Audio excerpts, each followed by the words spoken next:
আলহামদুলিল্লাহি রাব্বিল আলামিন ওয়াসসালাতু ওয়াসসালামু আলা সাইয়্যিদিল আমবিয়াই ওয়াল মুরসালিন আম্মা বা'দ ফাআউযু বিল্লাহি মিনাশ শাইতানির রাজিম বিসমিল্লাহির রহমানির রহিম আসসালাতু ওয়াসসালামু আলাইকা ইয়া রাসূলুল্লাহ ওয়া আলা আলিকা ওয়া আসহাবিকা ইয়া হাবিবাল্লাহ আসসালাতু ওয়াসসালামু আলাইকা ইয়া নবিয়াল্লাহ ওয়া আলা আলিকা ওয়া আসহাবিকা ইয়া নূরাল্লাহ। আমাদের এই অনুষ্ঠান দরসে সিহাসিত্তা অব্যাহত রয়েছে, আর আলহামদুলিল্লাহ আমরা এতে বিভিন্ন বিষয় নিয়ে সিহাসিত্তা অর্থাৎ হাদিসের যে ৬টি প্রসিদ্ধ গ্রন্থ রয়েছে সেগুলো থেকে হাদিস শরীফের দরস শোনার সৌভাগ্য অর্জন করছি। আজও ইনশা আল্লাহ আযজা ওয়া জাল জামে তিরমিজি, যাকে সুনানে তিরমিজিও বলা হয়, তা থেকে একটি অধ্যায় অর্থাৎ দোয়া সম্পর্কিত যে অধ্যায় রয়েছে তাতে ইমাম তিরমিজি রহমতুল্লাহি তাআলা আলাইহি যে সকল হাদিস উল্লেখ করেছেন, নবী করিম সাল্লাল্লাহু আলাইহি ওয়াসাল্লামের যে সকল মোবারকবাণী বর্ণনা করেছেন ইনশা আল্লাহ তাবারক তাআলা, সেগুলো আমরা শোনার সৌভাগ্য অর্জন করব, সঙ্গে কিছু ব্যাখ্যাও আমরা শুনব। দোয়া অর্থাৎ আল্লাহ পাকের নিকট কোনো কিছু চাওয়া, আল্লাহ পাকের নিকট কোনো কিছু প্রার্থনা করা আল্লাহ পাকের নিকট অত্যন্ত পছন্দনীয়। যে বান্দা তার কাছে দোয়া করবে, কোরআনে মাজিদ ফুরকানে হামিদের মাঝে আল্লাহ তাবারক তাআলা দোয়া করার হুকুম ইরশাদ করেছেন, আর এই ইরশাদ করেছেন যে তিনি প্রার্থনাকারীর প্রার্থনা কবুল করে থাকেন। আল্লাহ তাবারক তাআলা ইরশাদ করেন, উজিবু দাওয়াতাদ দাঈ ইযা দাআন ফালইস্তাজিবু লি, অর্থাৎ যখন কোনো প্রার্থনাকারী আমার নিকট প্রার্থনা করে তখন আমি তার প্রার্থনাকে কবুল করি। সুতরাং তাদের উচিত আমার নিকট চাওয়া, আমার নিকট প্রার্থনা করা। নবী করিম সাল্লাল্লাহু তাআলা আলাইহি ওয়া আলিহি ওয়াসাল্লামের অসংখ্য হাদিস শরীফ এই ব্যাপারে বিদ্যমান রয়েছে। ইমাম তিরমিজি রহমতুল্লাহি তাআলা আলাইহি হযরত সাইয়্যিদুনা আবু হুরায়রা রাদিয়াল্লাহু তাআলা আনহু থেকে বর্ণনা করেন, নবী পাক সাল্লাল্লাহু তাআলা আলাইহি ওয়া আলিহি ওয়াসাল্লাম ইরশাদ করেছেন, লাইসা শাইউন আকরামা আলাল্লাহি তাআলা মিনাদ দুআ, অর্থাৎ আল্লাহ পাকের দরবারে দোয়ার চেয়ে অধিক কোনো বিষয় মর্যাদাবান নেই, কোনো বিষয় মাহাত্ম্যপূর্ণ নেই। অর্থাৎ সবচেয়ে অধিক যার মর্যাদা রয়েছে, যার আল্লাহ পাকের দরবারে অশেষ মাহাত্ম্য রয়েছে, তা হলো দোয়া। আর কেন এ ব্যাপারে তা ইরশাদ করেছেন আরও একটি হাদিসে মোবারকা আমরা শুনব, যার আলোকে এ বিষয়টা স্পষ্ট হবে যে দোয়া আল্লাহ পাকের নিকট কতটা পছন্দনীয় এবং আল্লাহ পাকের দরবারে সেটার কতটা মাহাত্ম্য রয়েছে। যেমন ইমাম তিরমিজি রহমতুল্লাহি তাআলা আলাইহি হযরত সাইয়্যিদুনা আনাস বিন মালিক রাদিয়াল্লাহু তাআলা আনহু থেকে বর্ণনা করেন, ইরশাদ করেন নবী করিম সাল্লাল্লাহু তাআলা আলাইহি ওয়া আলিহি ওয়াসাল্লাম, আদ-দুআউ মুখুল ইবাদা, দোয়া হলো ইবাদতের মগজ, অর্থাৎ দোয়া হলো একনিষ্ঠ আল্লাহ তাআলার ইবাদত। মুখুন মগজকে বলা হয়, আর মগজের উদ্দেশ্য হলো নির্দিষ্ট কোনো বস্তুর মৌলিক পদার্থ। সুতরাং মৌলিক পদার্থকে মগজ বলা হয়। এর অর্থ হলো দোয়া খুবই উঁচু মাপের ইবাদত। এছাড়া ইমাম তিরমিজি রহমতুল্লাহি তাআলা আলাইহি আরও একটি হাদিস শরীফ এ ব্যাপারেই হযরত নুমান বিন বাশির রাদিয়াল্লাহু তাআলা আনহু থেকে বর্ণনা করেন যে নবী করিম সাল্লাল্লাহু তাআলা আলাইহি ওয়া আলিহি ওয়াসাল্লাম প্রথমে এটা ইরশাদ করেছেন, আদ-দুআউ হুয়াল ইবাদা, দোয়াই ইবাদত, অর্থাৎ আল্লাহ পাকের নিকট চাওয়া, আল্লাহ পাকের দরবারে কোনো কিছুর প্রার্থনা করা, আল্লাহর নিকট কোনো কিছু তলব করা, তা আল্লাহ পাকেরই ইবাদত। ওয়া ক্বালা রাব্বুকুম উদউনি আস্তাজিব লাকুম ইন্নাল্লাযীনা ইস্তাকবিরুনা আন ইবাদাতি সায়াদখুলুনা জাহান্নামা দাখিরিন, অর্থাৎ তোমাদের রব ইরশাদ করেন, আমার কাছে চাও, আমি তোমাদের প্রার্থনাকে কবুল করব, আর নিশ্চয়ই সেই সব লোক যারা আমার ইবাদত থেকে অহংকারবশত বিরত থাকে, কাজেই অচিরেই তারা জাহান্নামে লাঞ্ছিত হয়ে প্রবেশ করবে। প্রথমে এটা ইরশাদ করেছেন, আমার কাছে চাও, আমি তোমাদের প্রার্থনা কবুল করব। এরপর এটা ইরশাদ করেছেন, সেই সব লোক যারা আমার ইবাদত থেকে অহংকারবশত বিরত থাকে। মুফাসসিরগণ এর পাদটীকায় লিখেন যে এখানে ইবাদত দ্বারা উদ্দেশ্য হলো দোয়া, অর্থাৎ যারা আল্লাহ পাকের নিকট চাওয়ার মাঝে অহংকার করে, আল্লাহ পাকের নিকট চাওয়ার ক্ষেত্রে এটা অনুভব করে যে আমি চাইব, এ ব্যাপারে অহংকার করে। জবাবে আল্লাহ তাআলা ইরশাদ করেন, অচিরেই তারা জাহান্নামে লাঞ্ছিত হয়ে প্রবেশ করবে। অর্থাৎ তারা আল্লাহ পাকের সত্তা থেকে নিজেদের অমুখাপেক্ষী ভাবতে লাগলো। তারা এটা মনেই করে না যে আমরা আল্লাহ পাকের মুখাপেক্ষী। সুতরাং স্বভাবতই এমন ব্যক্তি ইসলামের গণ্ডির মাঝে থাকবে না, সে ইসলামের গণ্ডির বাইরে চলে যাবে। আর সর্বশেষ পরিণতি হবে লাঞ্ছিত ও অপদস্থ হয়ে সে জাহান্নামে প্রবেশ করবে। তো নবী করিম সাল্লাল্লাহু তাআলা আলাইহি ওয়াসাল্লাম প্রথমত ইরশাদ করেছেন যে দোয়া হলো ইবাদত, আর এরপর তিনি এই আয়াত পড়েছেন যার দ্বারা এটা প্রতীয়মান হয় যে দোয়া এমন একটি ইবাদত যে এর থেকে মুখ ফিরিয়ে নেবে, যে এটিকে গুরুত্ব দেবে না। আর নাউযুবিল্লাহ, যে নিজেকে দোয়া থেকে অমুখাপেক্ষী মনে করে, অর্থাৎ আল্লাহ পাকের মুখাপেক্ষী যে নিজেকে মনে করে না, তো এ ধরনের ব্যক্তি লাঞ্ছিত হয়ে অর্থাৎ অপমান ও অপদস্থ হয়ে জাহান্নামের মাঝে প্রবেশ করবে। সাইয়্যিদুনা আবু হুরায়রা রাদিয়াল্লাহু তাআলা আনহু বর্ণনা করেন যে নবী করিম সাল্লাল্লাহু তাআলা আলাইহি ওয়াসাল্লাম ইরশাদ করেছেন, ইন্নাহু মাল্লাম ইয়াসআলিল্লাহা ইয়াগদব আলাইহি, অর্থাৎ যে ব্যক্তি আল্লাহ তাআলার নিকট চায় না, প্রার্থনা করে না, দোয়া করে না, আল্লাহ পাক তার প্রতি রাগান্বিত হন, অর্থাৎ তার প্রতি অসন্তুষ্ট হন। অর্থাৎ এটা কতটা চমৎকার বিষয়। একদিকে এর মাঝে শাস্তিবার্তা রয়েছে, আবার অপর দিক থেকে যদি দেখি তাহলে দেখব আমাদের রবের রহমত কেমন। যদি দুনিয়ার কাছে আমরা চাই, দুনিয়াদারের নিকট চাই, তাহলে পরবর্তীতে দেখা যায় একটা সময় আসে সে অসন্তুষ্ট হয়ে যায়, তার মনের মাঝে কলুষতা তৈরি হয়, তার মনের মাঝে এক তুচ্ছভাব তৈরি হতে শুরু করে। তবে আল্লাহ তাআলার রহমত দেখুন, যে আল্লাহ পাকের নিকট না চাইলে আল্লাহ পাক তার প্রতি অসন্তুষ্ট হন। অর্থাৎ এর ফলাফল এটা দাঁড়ায়, যে ব্যক্তি আল্লাহ পাকের নিকট দোয়া করে, যে ব্যক্তি আল্লাহ পাকের নিকট প্রার্থনা করে, চাইতে থাকে, তো আল্লাহ জাল্লা শানুহু তাকে দান করেন। সামনে যাওয়ার আগে পরবর্তী হাদিসে মুবারাকা বর্ণনা করার পূর্বে এখানে আমরা যদি এই বিষয়ের প্রতি লক্ষ্য করি, বিশেষভাবে সেই মুহূর্তগুলো যেখানে দোয়া করার উৎসাহ প্রদান করা হয়েছে। অর্থাৎ প্রথমত হাদিস শরীফে বলা হয়েছে তোমাদের প্রতিপালকের বিশেষ কিছু মুহূর্ত রয়েছে, অর্থাৎ সেই মুহূর্তগুলোতে আল্লাহ পাকের বিশেষ রহমত অবতীর্ণ হয়, সেগুলো হাসিল করো। মুদ্রা কথা, জীবনের প্রতিটা মুহূর্তে আল্লাহ পাকের নিকট প্রার্থনা করতে থাকো। অর্থাৎ যদি সেই মুহূর্ত কেউ পেয়ে যায় যখন আল্লাহ পাকের বিশেষ রহমত অবতীর্ণ হয়, তবে এরপর বান্দা আর কখনো লাঞ্ছিত হবে না, সর্বসময়ের জন্য সে সফলতা ও কল্যাণে থাকবে।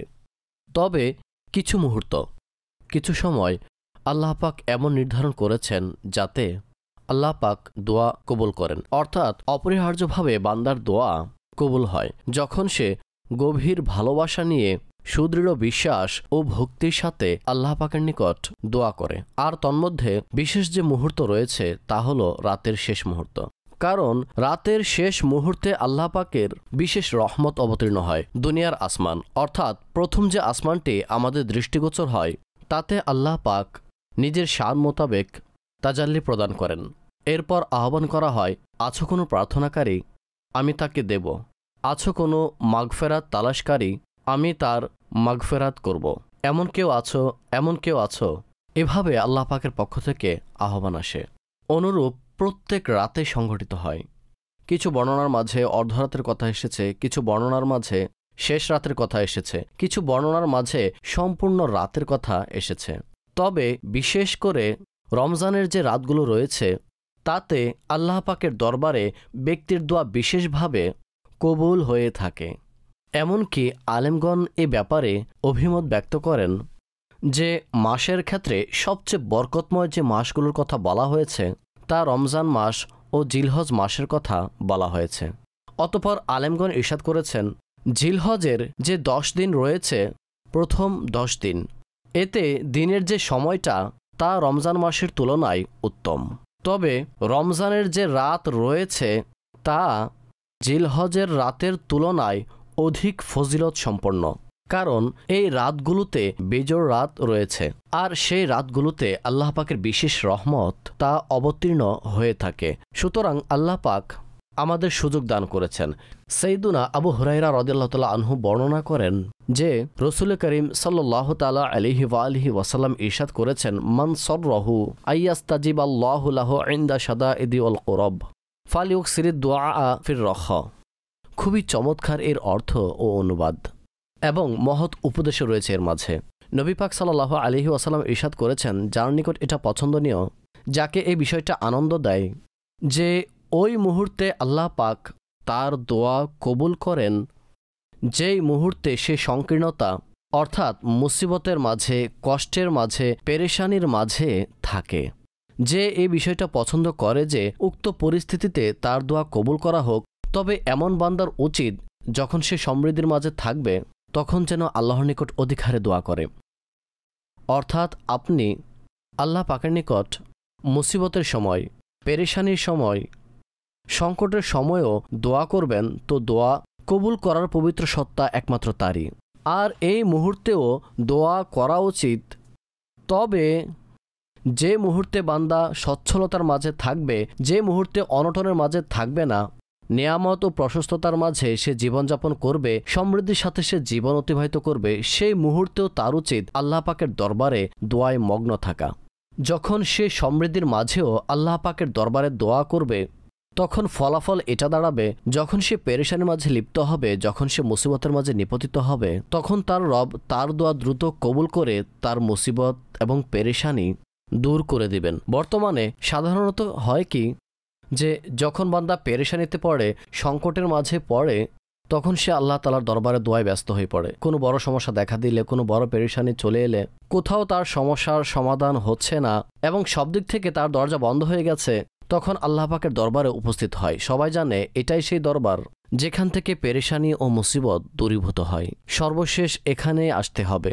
তবে বান্দার এ নিয়ে ভাবা উচিত, যেমন আমি এই মুহূর্তে আল্লাহর দরবারে উপস্থিত হচ্ছি, অনুরূপভাবে স্বীয় রবকে সেই মুহূর্তেও স্মরণ রাখা উচিত। সেই মুহূর্তেও তার দরবারে দোয়া করা উচিত যখন আমার উপর কোনো পেরেশানি থাকবে না, যখন আমার কোনো সংকীর্ণতা থাকবে না, অত্যন্ত সচ্ছলতার মাঝে রয়েছে, অত্যন্ত ধনাঢ্য অবস্থায় আছি, সে সময়ও আল্লাহ পাকের দরবারে দোয়া করতে থাকুন। দোয়ার কিছু আদব রয়েছে। অর্থাৎ যে দোয়া আল্লাহ পাকের দরবারে করা হয়, নবী করিম সাল্লাল্লাহু আলাইহি ওয়াসাল্লাম যেভাবে দোয়া করার প্রতি উৎসাহ দিয়েছেন যেন বান্দা আল্লাহ পাকের দরবারে প্রতিনিয়ত দোয়া করে, একইভাবে নবী করিম সাল্লাল্লাহু তাআলা আলাইহি ওয়াসাল্লাম স্বীয় পবিত্র হাদিস সমূহে আমাদের আদব শিক্ষা দিয়েছেন যে আমরা কিভাবে আল্লাহ পাকের দরবারে দোয়া প্রার্থনা করব। সর্বাধিক বুনিয়াদী বিষয়, প্রথমত এটা স্মরণ রাখবেন যে আল্লাহ পাকের দরবারে যে ব্যক্তি দোয়া করে তার জন্য আবশ্যক হচ্ছে তার জীবিকা হালাল হওয়া। সে যেন হালাল রুজি উপার্জনকারী, হালাল রুজি বক্ষণকারী এবং সে যেন হালাল জীবিকায় ভরণ পোষণকারী হয়। অন্যথায় হারাম রুজি বক্ষণকারীর দোয়া কখনো কবুল হয় না। সহিহ মুসলিম শরীফের একটি হাদিস শরীফে এসেছে যে এক ব্যক্তি যার চুল বিক্ষিপ্ত, অগোছালো অর্থাৎ এলোমেলো চুল, ময়লা ও অপরিষ্কার তার কাপড়, দূর থেকে সফর করে সে এসেছে, অর্থাৎ তার অবস্থা এমন যদি কেউ তাকে দেখে তো তার প্রতি মায়া চলে আসবে। এমত অবস্থায় সে আল্লাহ পাকের দরবারে দোয়া করছে, কিন্তু আল্লাহ পাক তার দোয়া কবুল করেন না। কারণ হিসেবে বলেন এর দোয়া কিভাবে কবুল করা হবে? কারণ তার যে খাবার তা হারাম, তার পরিধায় হারাম, সে পালিত হয়েছে হারামে। আর এ ব্যাপারে অন্য এক হাদিসে এসেছে সে যদি তার হাত এতটা উঁচু করে যা আসমান পর্যন্ত পৌঁছে যায় তখনও তার দোয়া কবুল করা হবে না। অর্থাৎ যদি অবস্থা দেখা হয় তাহলে তার প্রতি দয়া চলে আসবে। আর আল্লাহ পাক যিনি আরহামুর রাহিমিন, এতদা সত্ত্বেও তার দোয়া কবুল করছেন না, এই মেসেজ দেওয়ার জন্য, এই বিষয়ে অবগত করানোর জন্য যে ব্যক্তি হারাম বক্ষণকারী হবে, যে ব্যক্তি হারাম পরিধানকারী হবে, যার খাবার হারাম হবে, তো এমন ব্যক্তির দোয়া কবুল হবে না। অতএব নিজের জীবিকা পবিত্র রাখলে তখন আল্লাহ পাকের নিকট দোয়া কবুল হয়। অন্য আরেকটি হাদিসে মুবারাকা যা মুস্তাদরাক লিল হাকিমের মাঝে এসেছে, ইরশাদ করা হয়েছে যার অন্তর গাফিল হয় অর্থাৎ ভুলের মাঝে পড়ে থাকে, এমন অন্তরের দোয়া কবুল করা হয় না।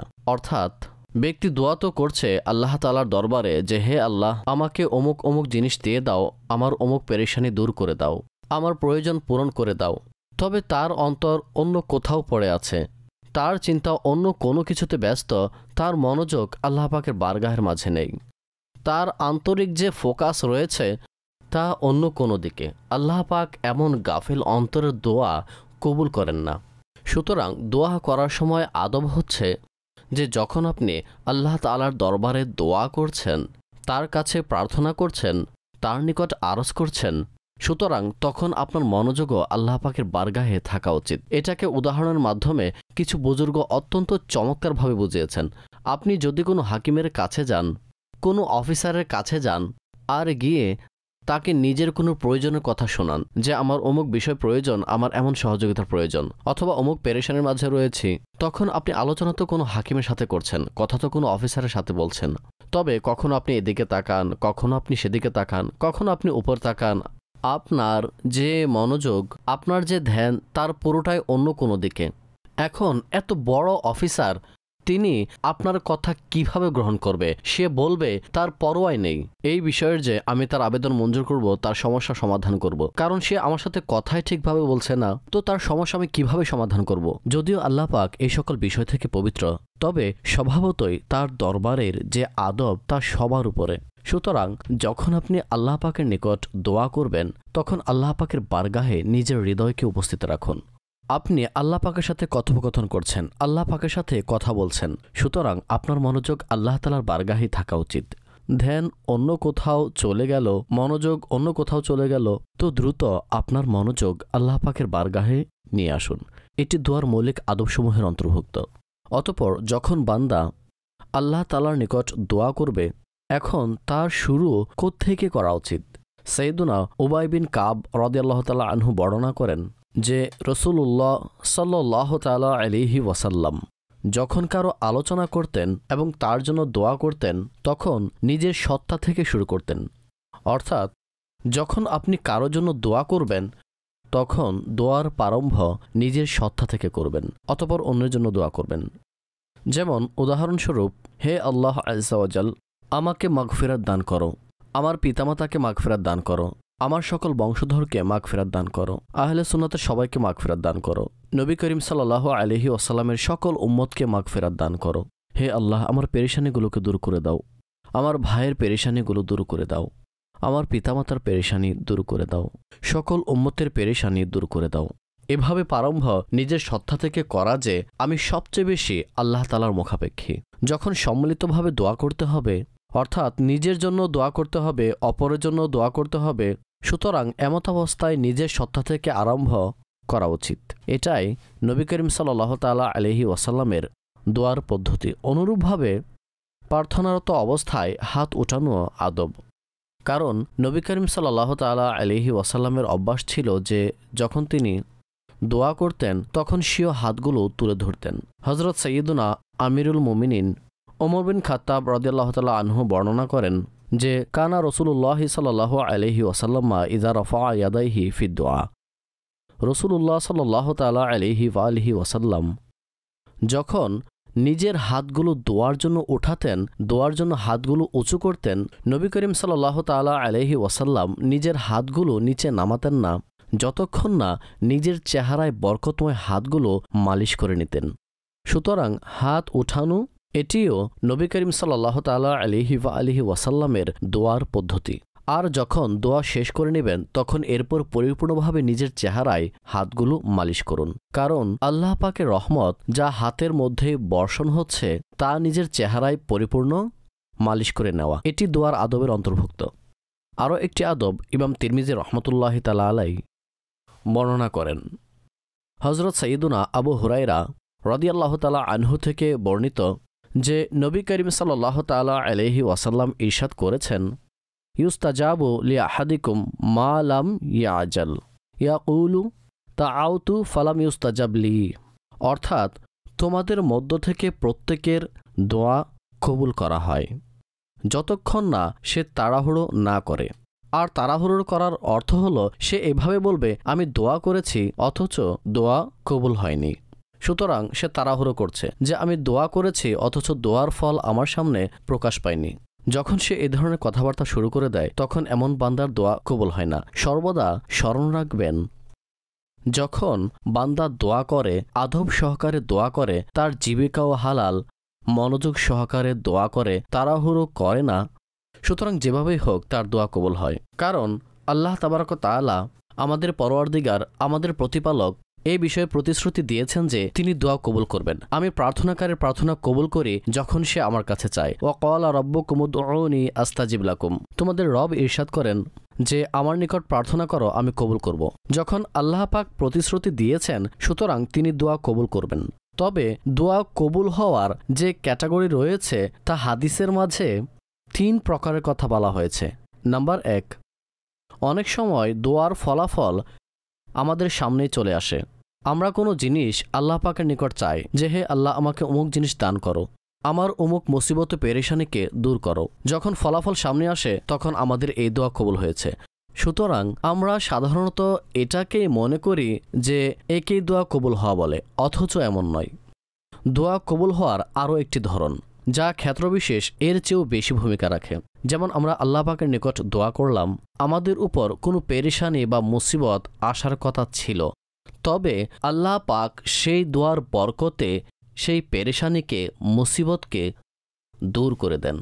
এটাকেই হাদিসে বলা হয়েছে যে আসমান থেকে মুসিবত অবতীর্ণ হতে থাকে, জমিনে বান্দা দোয়া করে আর সেই দোয়া উপরে যায় এবং সেই মুসিবতকে রুখে দেয়, সেটাকে নিচে বান্দার উপর আসতে দেয় না। কোনো মুসিবত, কোনো পেরেশানি আমাদের জন্য নির্ধারিত ছিল, তবে আল্লাহ পাক সেই দোয়ার বরকতে এই পেরেশানিকে দূর করে দেন। যদি আমরা দোয়া না করতাম তাহলে সেই মুসিবত ও পেরেশানির মাঝে পড়ে যেতাম। আর সর্বাধিক গুরুত্বপূর্ণ কবুল হওয়া দোয়া হলো যে কিয়ামতের দিন বান্দার সেই সব দোয়া, পৃথিবীতে যেগুলোর কোনো ফল প্রকাশ পায়নি, কোনো পেরেশানি বা মুসিবত তা দ্বারা দূরীভূত হয়নি, সুতরাং আল্লাহ পাক সেই দোয়ার প্রতিদান ও সওয়াব ওই বান্দার জন্য সংরক্ষিত রাখবেন। কিয়ামতের দিন যখন বান্দা আল্লাহ পাকের দরবারে উপস্থিত হবে, তখন সেই সব দোয়া যার কোনো প্রতিদান পায়নি, সেগুলোর সওয়াব দেখে বলবে, হায়, যদি দুনিয়ায় আমার কোনো দোয়া কবুল না হতো। এত পরিমাণে সওয়াব কিয়ামতের দিন আল্লাহ পাক দোয়ার বদলতে দান করবেন। কাজে সর্বদা আল্লাহ পাকের দরবারে দোয়া করা উচিত। দোয়া খুবই কোমল জিনিস, খুবই চমৎকার জিনিস, যা আল্লাহ পাক সেও বান্দাদের দান করেছেন। কতটা চমৎকার ধ্যান, চমৎকার বিষয়, কতটা মুগ্ধকর, কতটা মিষ্টিদায়ক অবস্থা যে বান্দা তার রব তাবারক তাআলার দরবারে উপস্থিত হয়, তার সাথে কথা বলে, তার সামনে বিনয়ী ভাব প্রকাশ করে, নিজের দুর্বলতা প্রকাশ করে, নিজের রব তাবারক তাআলার বরত্ব প্রকাশ করে, তার মহান দরবারে নিজের আকাঙ্ক্ষাসমূহ পেশ করে। এই যে তৃপ্তি, ইমামে আহলে সুন্নাত রাহমাতুল্লাহি তাআলা আলাইহি বলেন, এই তৃপ্তির কাছে সব কিছুই স্বাধীন। বান্দার দোয়া তো পরবর্তীতে কবুল হবে, ফলাফল তো পরবর্তীতে সামনে আসবে, তবে এর পূর্বে যখন সে দোয়ায় মগ্ন থাকে তখন আল্লাহ পাকের বিশেষ রহমত তার সাথে থাকে। এই মানসিকতা যখন কেউ নিজের সামনে রাখে তখন তার সকল প্রয়োজন তার নিকট খুবই তুচ্ছ মামুলি আকারে দৃশ্যমান হয়। রব্বুল ইজ্জত জাল্লা ওয়া আলা আমাদের সবাইকে দোয়ার গুরুত্ব বোঝা, তার দরবারে দোয়া করা এবং দোয়ার মিষ্টতা অনুভবের কলব দান করুন। আমিন। বিজাহিন নবীল আমিন সাল্লাল্লাহু তাআলা আলাইহি ওয়া আলিহি ওয়াসাল্লাম।